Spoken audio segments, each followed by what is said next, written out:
ዳቪንቺ ከክርስቶስና ከይሁዳ በስተቀር የሌሎቹን ምስል ለመሳል ጊዜ ያልፈጀበትም ነበር። የክርስቶስና የይሁዳን ግን ከየት ያምጣ?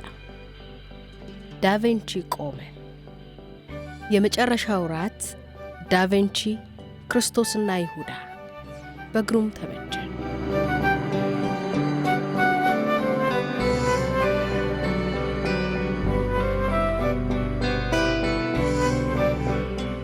ሊዮናርዶ ዳቪንቺ እንዲሁም ሥራ በማዘግየት የሚችለው የለም።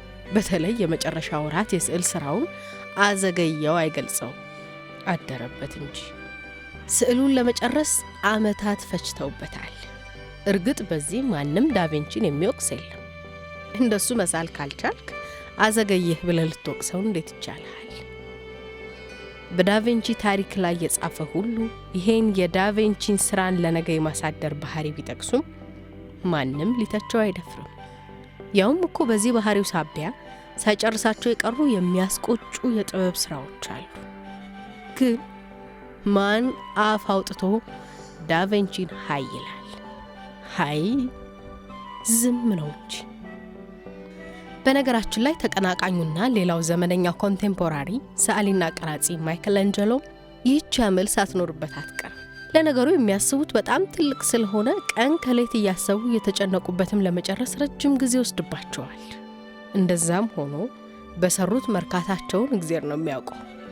ዓለም በስራቸው ጉድ ይበል እንጂ እነሱ በእርግጠኝነት በስራቸው ረክተውበታል ብለን መደምደም አንችልም። አሁን ወደ ዳቪንቺ ድንቅ ስዕል የመጨረሻው ራት ያሳሳል ታሪክ።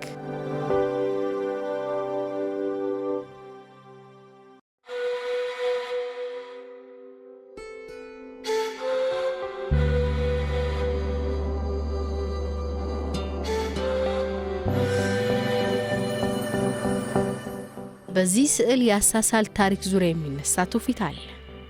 ዳቪንቺ ከክርስቶስና ከይሁዳ በስተቀር የሌሎቹን ምስል ለመሳል ጊዜ አልፈጀበትም ነበር። የክርስቶስና የይሁዳን ግን ከየት ያምጣ?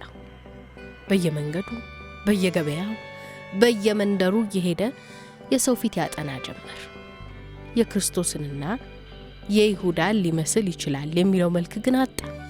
ባልገመተው መልኩ በአንድ ዛፍ አጠገብ ሲያልፍ ከገበያ የሚመለሱ ገጠሪዎች መሃል መልኩ ክርስቶስን ይመስላል ያለውን አንድ ትንሽ ልጅ አገኘ። በደስታ ዘለለ። ልጁ መልኩ ክርስቶስን እንደሚመስል ሲነግራቸው ልጁም ዘመዶቹም ደስ አላቸው።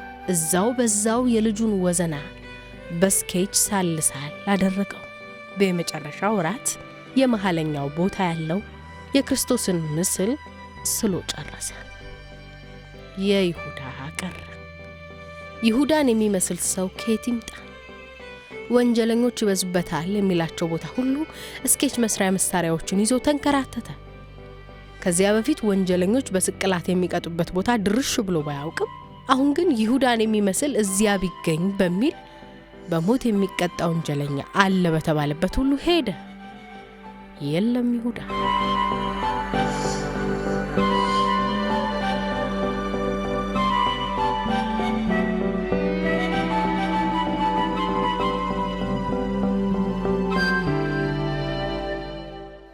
ነገሩ ሊቶ በቋፍ ላይ ያለ የታሰረ ጓደኛውን ሊጠይቅ እስር ቤት ሲሄድ ይሁዳን የሚመስል ወጣት እስር ቤት ውስጥ አያይም። አይኑን ማመን አልቻለም።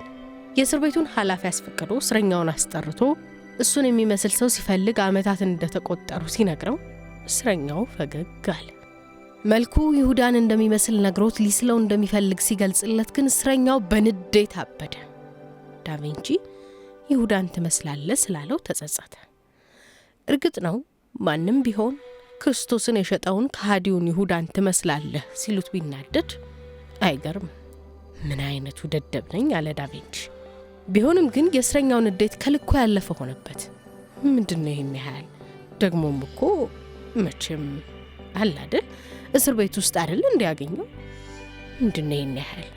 እስረኛው በንዴት እጆቹን እያወናጨፈ ዳቪንቺን የፈለከውን ብትሰድበኝ ምንም አልልህም ነበር አለ። አዎ እኔ የሰው ነፍስ አጥፍቼ የተፈረደብኝ የተረገምኩ ነፍስ ነኝ፣ ይገባኛል። ግን ቢሆንስ የዛሬ ስንት ዓመት ልጅ ሳለሁ ክርስቶስን ትመስላለህ ብለህ የሳልከኝ ልጅ ዛሬ ላይ ምንስ ቢሆን ይሁዳን ትመስላለህ ትለኝ? ይሁዳን ምን በደልኩ? ምን አጠፋው? እርግጥ ነፍሰ ገዳይ ነኝ። ቢሆንስ ግን ክርስቶስን ትመስላለህ ብለህ እንደገና ደግሞ ቁርጥ ይሁዳን ትመስላለህ ትለኝ? ምን አለበት ብትገድለኝ? ይህን ያህል ለዚህ የሚያበቃ ምን ሰራው? አሁን የሰው ነፍስ አጥፍቻለሁ። ቢሆንስ ግን ዳቪንቺ አይኖቹ ፈጠው ቀረ። ይሄ ለማመን የሚከብድ ነገር ነው። ይሄ ምን ማለት ነው? ሬዚ ሚስጥሩ ምን ይሆን? ደሞ በንዴት ሲንቦገቦግ ቁርጥ ይሁዳን። ዳቪንቺ በድንጋጤ ክው እንዳለ ከክፍሉ ወጥቶ መቼም ካይኑ የማይጠፋውን የይሁዳን ምስል በስኬች አንስቶ ሄደ። የጎደለው ሞላ። ይሁዳን ሳለው። የመጨረሻው ራትም ሆነ። ይኸው እስካሁን ድረስ። ዳቪንቺ ግን ድንጋጤው ቢለቀው ሚስጥሩ ግን አይለቀው።